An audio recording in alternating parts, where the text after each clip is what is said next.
Hi friends, welcome to my channel. ದೋಸೆಗಳಲ್ಲಿ ಹಲವಾರು ವಿಧ ಇರುತ್ತಲ್ವ. ಇವತ್ತಿನ ಈ ವಿಡಿಯೋದಲ್ಲಿ ರಾಗಿ ದೋಸೆನ ಯಾವ ರೀತಿ ಮಾಡೋದು ಅಂತಂದೇಳಿ ತಿಳಿಸ್ಕೊಡ್ತಾ ಇದ್ದೀನಿ.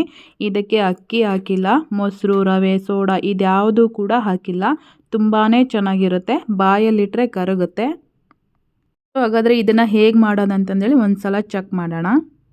ಮೊದಲನೇದಾಗಿ ನಾನಿಲ್ಲಿ ಈ ರಾಗಿ ದೋಸೆ ಮಾಡೋದಕ್ಕೆ ಒಂದು 150 ಗ್ರಾಮ್ನಷ್ಟು ಉದ್ದಿನಬೇಳೆ, ಒಂದು 2 ಸ್ಪೂನಷ್ಟು ಕಡಲೆಬೇಳೆ, 1 ಸ್ಪೂನಷ್ಟು ಮೆಂತೆಕಾಳು, ಒಂದು 150 ಗ್ರಾಮ್ನಷ್ಟು ಅವಲಕ್ಕಿ ಇಷ್ಟನ್ನು ತೊಗೊಂಡಿದ್ದೀನಿ. ಇದನ್ನು ಒಂದು 3 ಸಲ ತೊಳೆದು ಬಿಟ್ಟು ಒಂದು 8 ಗಂಟೆಗಳ ಕಾಲ ಇದನ್ನು ನಾನು ನೆನೆಯೋದಕ್ಕೆ ಬಿಡ್ತಾ ಇದ್ದೀನಿ. ನಾನಿಲ್ಲಿ ಈ ರಾಗಿ ದೋಸೆ ಮಾಡೋದಕ್ಕೆ ರಾಗಿ ಹಿಟ್ಟನ್ನು ಬಳಸ್ಕೊತಾ ಇದ್ದೀನಿ. ನಿಮಗೇನಾದರೂ ರಾಗಿನ ಹಾಕೋಬೇಕು ಅಂತ ಅನಿಸಿದರೆ ರಾಗಿನ ನೆನೆಸಿಟ್ಟು ಮಾಡ್ಕೋಬೋದು. 8 ಗಂಟೆ ಆದಮೇಲೆ ನಾನು ಇದನ್ನು ಒಂದು ಮಿಕ್ಸಿ ಜಾರಿಗೆ ಹಾಕ್ಕೊಂಬಿಟ್ಟು ಸಣ್ಣದಾಗಿ ರುಬ್ಕೊಂಬರ್ತಾ ಇದ್ದೀನಿ. ಈ ಬೇಸಿಗೆ ಕಾಲಕ್ಕೆ ಈ ಥರ ರಾಗಿ ದೋಸೆನ ಮಾಡ್ಕೊಂಡು ತಿಂದರೆ ಆರೋಗ್ಯಕ್ಕೆ ತುಂಬ ಒಳ್ಳೆಯದು. ಇಲ್ಲಿ ರಾಗಿ ಹಿಟ್ಟು, ಮೆಂತೆಕಾಳು ಬಳಸ್ಕೊಂಡು ಈ ರಾಗಿ ದೋಸೆನ ಮಾಡೋದ್ರಿಂದ ದೇಹಕ್ಕೆ ತುಂಬಾ ತಂಪಂತಲೇ ಹೇಳ್ಬೋದು. ಈ ರಾಗಿ ದೋಸೆ ಬಂದುಬಿಟ್ಟು ಹೊರಗಡೆ ತುಂಬ ಕ್ರಿಸ್ಪಿಯಾಗಿರುತ್ತೆ, ಹಾಗೆಯೇ ಒಳಗಡೆ ಬಂದುಬಿಟ್ಟು ತುಂಬ ಸ್ಮೂತಾಗಿರುತ್ತೆ, ಬಾಯಲ್ಲಿಟ್ಟರೆ ಕರಗುತ್ತೆ. ಈ ಬೇಸಿಗೆಗಂತೂ ಕಂಪಲ್ಸರಿ ನಾವು ಈ ದೋಸೆನ ತಿನ್ನಲೇಬೇಕು. ನೋಡಿ, ನಾನು ಇಷ್ಟು ಸ್ಮೂತಾಗಿ ರುಬ್ಕೊಂಬಂದಿದ್ದೀನಿ. ಈಗ ಇದನ್ನು ಒಂದು ಬೇಸನ್ಗೆ ಹಾಕ್ತಾಯಿದ್ದೀನಿ.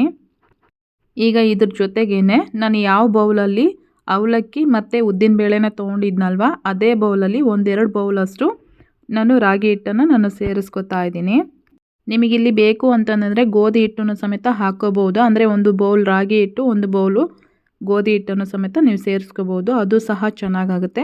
ರುಚಿಗೆ ತಕ್ಕಷ್ಟು ಉಪ್ಪನ್ನು ಸೇರಿಸ್ಕೊಂಡಿದ್ದೀನಿ. ಹಾಗೆಯೇ 1 ಸ್ಪೂನ್ನಷ್ಟು ಸಕ್ಕರೆನ ಹಾಕ್ತಾಯಿದ್ದೀನಿ. ಸಕ್ಕರೆ ಹಾಕೋದ್ರಿಂದ ದೋಸೆ ಕಲರ್ ಚೆನ್ನಾಗಿ ಬರುತ್ತೆ, ಹಾಗೆಯೇ ಕ್ರಿಸ್ಪಿಯಾಗಿ ಬರುತ್ತೆ. ರುಬ್ಬಿರೋಂಥ ಮಿಕ್ಸಿ ಜಾರಿಗೆ 1 ಲೋಟದಷ್ಟು ನೀರು ಹಾಕಿಬಿಟ್ಟು ಇದ್ರ ಜೊತೆ ನಾನು ಸೇರಿಸ್ಕೊಂಡಿದ್ದೀನಿ. ಇದನ್ನು ನಾವು ಗಂಟು ಇಲ್ಲದೆ ಇರೋ ಥರ 1-2-3 ನಿಮಿಷ ಈ ರೀತಿ ಮಿಕ್ಸ್ ಮಾಡ್ಕೋಬೇಕೆಲ್ಲವೂ. ಅಕ್ಕಿ ಉದ್ದಿನಬೇಳೆ ದೋಸೆ ಮಾಡ್ತಾ ಇರ್ತೀವಲ್ವ, ಅದೇ ಅಳತೆಗೆ ನಾವು ಹಿಟ್ಟನ್ನ ರೆಡಿ ಮಾಡ್ಕೋಬೇಕಾಗುತ್ತೆ. ನೋಡಿ, ಈ ರೀತಿ ರೆಡಿ ಮಾಡ್ಕೊಂಡಿದ್ದೀನಿ. ಇನ್ನು ಇದರಲ್ಲಿ ಸ್ವಲ್ಪ ಗಂಟು ಆಗೇ ಇದೆ. ಈಗ ಕೈಯಿಂದ ನಾನು 1-2 ನಿಮಿಷ ಇದನ್ನು ಕಲಿಸ್ಕೊಂಡ್ರೆ ಗಂಟೆಲ್ಲ ನೀಟಾಗಿ ಹೋಗುತ್ತೆ. ಆದಷ್ಟು ನಾವು ಇದನ್ನು ಕೈಯಿಂದ ಕಲಿಸಿದ್ರೇ ಒಳ್ಳೆಯದು, ಯಾಕೆಂದರೆ ಗಂಟು ಏನಾದರೂ ಇತ್ತು ಅಂತಂದರೆ ಅದನ್ನು ನೀಟಾಗಿ ಮಿಕ್ಸ್ ಮಾಡ್ಕೋಬೋದು ನಾವು. ಈಗ ಇದಕ್ಕೆ ಮುಚ್ಚಳ ಮುಚ್ಚಿಬಿಟ್ಟು ಒಂದು 8 ಗಂಟೆಗಳ ಕಾಲ ಹಿಟ್ಟನ್ನ ಉದುಗೋದಕ್ಕೆ ಬಿಡ್ತಾ ಇದ್ದೀನಿ. ಈಗ ಬೇಸಿಗೆ ಕಾಲ ಆಗಿರೋದ್ರಿಂದ ಹಿಟ್ಟು ತುಂಬ ಚೆನ್ನಾಗಿ ಉದುಗಿ ಬಂದಿರುತ್ತೆ. 8 ಗಂಟೆ ಆದಮೇಲೆ ಪ್ಲೇಟ್ನ ತೆಗಿತಾ ಇದ್ದೀನಿ.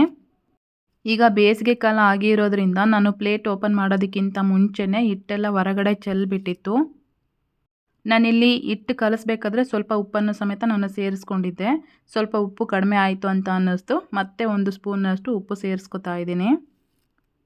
ಈ ರಾಗಿ ದೋಸೆನ ಚಳಿಗಾಲದಲ್ಲಿ ಏನಾದರೂ ಮಾಡಬೇಕು ಅಂತ ಅನಿಸಿದರೆ ನೀವು ಆದಷ್ಟು ಸ್ವಲ್ಪ ಬೆಚ್ಚಗೆ ಇರೋಂಥ ಜಾಗದಲ್ಲೇ ಇಟ್ಬಿಟ್ಟು ಉಳಿ ಬರೆಸ್ಕೊಂಡ್ರೆ ಸಾಕು.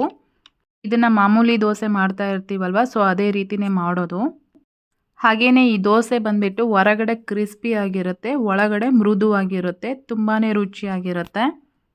ಇದನ್ನು ನಾವು ಮಾಮೂಲಿ ಉದ್ದಿನ ದೋಸೆ ಥರನಾದರೂ ಮಾಡ್ಬೋದು, ಅಥವಾ ಸೆಟ್ ದೋಸೆ ಥರನಾದರೂ ಮಾಡ್ಬೋದು. ನಿಮಗಿಲ್ಲಿ ಈ ದೋಸೆ ಮಾಡಬೇಕಾದ್ರೆ ತುಪ್ಪ ಅಥವಾ ಎಣ್ಣೆನ ಯಾವುದನ್ನು ಬೇಕಾದರೂ ಹಾಕ್ಕೋಬೋದು. ಅಕ್ಕಿ ದೋಸೆ ತಿನ್ನೋದಕ್ಕೆ ಇಷ್ಟ ಇಲ್ಲ ಅನ್ನೋರು ಖಂಡಿತವಾಗ್ಲೂ ಈ ಥರ ದೋಸೆನ ಟ್ರೈ ಮಾಡ್ಬೋದು. ನೋಡಿ, ದೋಸೆ ಬಂದುಬಿಟ್ಟು ಎಷ್ಟು ಪರ್ಫೆಕ್ಟಾಗಿ ಬಂದಿದೆ. ಇದನ್ನು ಚಟ್ನಿ ಜೊತೆ ಸರ್ವ್ ಮಾಡ್ಕೊಂಡು ತಿಂದರೆ ತುಂಬಾ ರುಚಿಯಾಗಿರುತ್ತೆ.